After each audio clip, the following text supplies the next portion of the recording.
नमस्कार, के टीवी में सभी दर्शकों का स्वागत है। आज आपको दिखाने जा रहे हैं हो बाबा साहब के मान पर चर्चा। अब घर घर पहुंचे पीडीए पर्चा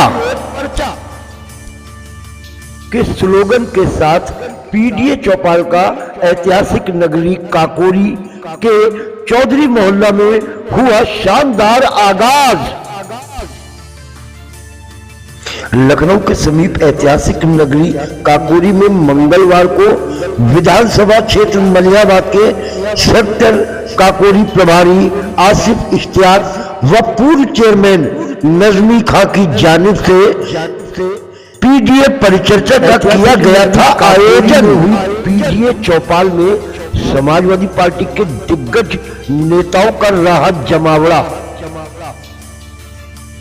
ऐतिहासिक नगरी काकोरी में हुई इस पीडीए चौपाल में समाजवादी पार्टी के जिला अध्यक्ष जय सिंह जैत ने अपने उद्घोषण में भाजपा सरकार को आड़े हाथों लेते हुए कहा, ये बेईमान लोग हैं।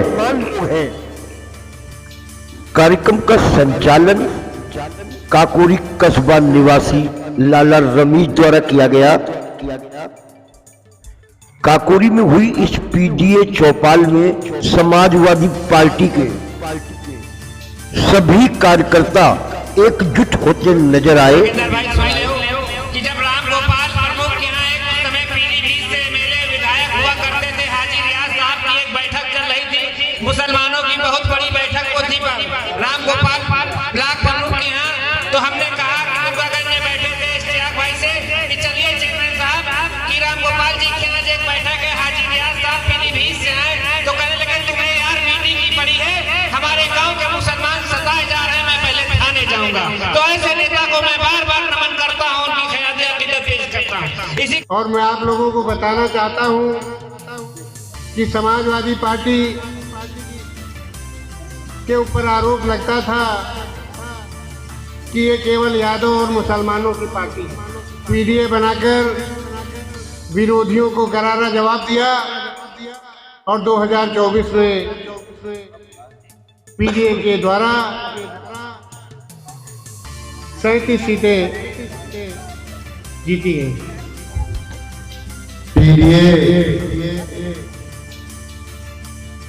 पंचायत सेक्टर काकोरी के आयोजन सेक्टर प्रभारी पीडीए पंचायत के प्रेक्षक पूर्व चेयरमैन नजमी खां साहब मुख्य अतिथि के रूप में पधारे जिले के जिलाध्यक्ष विधानसभा अध्यक्ष सोनीश मौर्य जी, महासचिव विधानसभा जोनल प्रभारी पन्नालाल रावत जी। मेरा सिर्फ अनुरोध ये है कि सब लोग अपने आसपास घर में जो लोग 18 या जो बहुएं आई हैं या बच्चे लड़कियां और लड़के 18 वर्ष पूर्ण कर रहे हैं, उनके वोट बढ़वाने में सहयोग करें और उनका वोट जितनी जल्दी हो सके बढ़वा लें।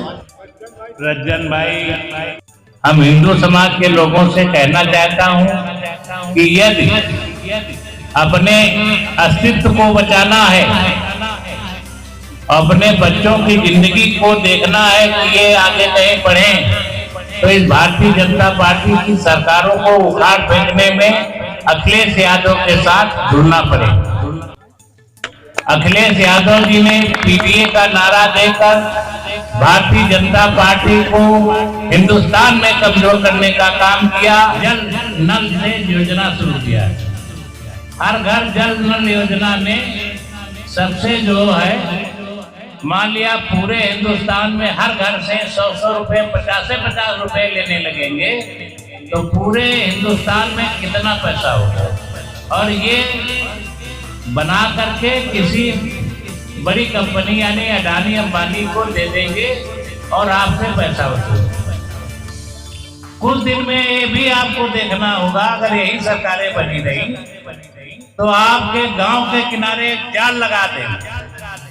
वो जाल इसी लगाएंगे और कहेंगे आपको हम शुद्ध हवा दे रहे हैं सांस लेने, उसके भी पैसे आपको देना पड़ेंगे। अगर आप अभी न देते तो पानी का पैसा देना पड़ेगा, और जो आप फ्री प्रकृति जो ईश्वर ने हमको, अल्लाह मियाँ ने जो सांस लेने के लिए हवा दी है, उसका भी पैसा आपको देना पड़ेगा भविष्य में देते। और मैं बताना चाहता हूँ कि वो दिन ज्यादा दूर नहीं है कि जब ऐसा कुछ होगा कि ये घुटनों के बल गिर पड़ेंगे। तो आप लोगों को परेशान होने की जरूरत नहीं है। 27 में भी काफी समय है, ज्यादा उजलत करने की चीज नहीं है। बस ये है कि अपने अपने बूथ मजबूत करिए। अगर हमें 27 में जीत हासिल करनी है तो हमें अपनी प्लेट दूसरे के आगे रखना पड़ेगा। जिस दिन हवा घूमेगी उस दिन इनका वजूद भी नहीं बचेगा। आवाम कहेगी कभी यहाँ कोई भारतीय जनता पार्टी हुआ करती में बसने वाले, काकोरी में अखबार से ज्यादा उस चैनल को देखने वाले भाई कौशिक भाई का भी मैं नौजवानों की तरफ से भारतीय जनता पार्टी प्रधानी के चुनाव में भी इंटरेस्ट लेकर के अपने कैंडिडेटों को तैयारी कराने का काम कर रही है। पड़ेगा क्योंकि जब प्रधान हमारे जीत के आएंगे तभी 27 की लड़ाई हम आसानी से जीत पाएंगे। जय हिंद, जय भारत, जय अखिलेश यादव जिंदाबाद, समाजवादी पार्टी जिंदाबाद, नेताजी अमर रहे, आजम खान जिंदाबाद। शहीद धरती को नमन करती हूँ और आज इस कार्यक्रम में आए हुए आप सभी को अस्सलाम वालेकुम और प्रणाम करती हूँ। भाई आसिफ इस्लामी है, मैं इनको बहुत बहुत बधाई देती हूँ क्योंकि इनका कार्यक्रम बहुत ही सफल है। मैं आपको बहुत बहुत धन्यवाद देती हूँ। ये बेईमान लोग हैं कि केवल हमको लड़ा करके देश का सारा पैसा अडानी लूट रहा है, जो बहुत ही कठिन समय है इस समय। और हम सब लोग जो राष्ट्रीय जो पीडीए बनाया है, ये पीडीए इस बार लोकसभा में जिस प्रकार शानदार सफलता बनी, उत्तर प्रदेश में समाजवादी पार्टी नंबर 1 की पार्टी हो गई और देश की तीसरी पार्टी। उसी प्रकार हम लोग विधानसभा के चुनाव में सभी लोग की मेहनत से, नौजवानों, बुजुर्गों, बहनों, माताओं, बच्चों, सबके आशीर्वाद सहयोग से समाजवादी पार्टी इस बार पूर्ण बहुमत की उत्तर प्रदेश में सरकार बनाएगी। सभी लोग मिलकर के पीडीए चौपाल में अधिक से अधिक समय दें और सभी कार्यकर्ता जिस प्रकार मेहनत कर रहे हैं, मेहनत बहुत बढ़ाएं और एक दूसरे का सम्मान करते हुए इस बार हम सब लोग गले कंधे से कंधा मिला करके एक दूसरे से गले मिल करके निश्चित और जीतेंगे। बाबा साहब के नाम पर हो चर्चा, घर घर पहुंचे पीडीए पर्चा। ये कार्यक्रम ऐतिहासिक नगरी काकोरी में हुआ है, क्या कहना चाहते हैं? अमित शाह गृह मंत्री बाबा साहब का अपमान करके घर घर चर्चा पहुंचा दिया है। टीवी सिंह जी नफरत के बाजार में मोहब्बत की दुकान लेकर चले थे, कहां तक पहुंची है? दिल्ली की तीसरी पार्टी बन गई है देश की, समाजवादी पार्टी। क्या लगता है मिल्कीपुर चुनाव किस ओर जा रहा है? निश्चित समाजवादी पार्टी के कैंडिडेट जीतेंगे, अजीत प्रसाद। धन्यवाद। केटीवी में आज के लिए बस इतना ही। कल आपसे फिर मुलाकात होगी, तब तक के लिए शुभ रात्रि।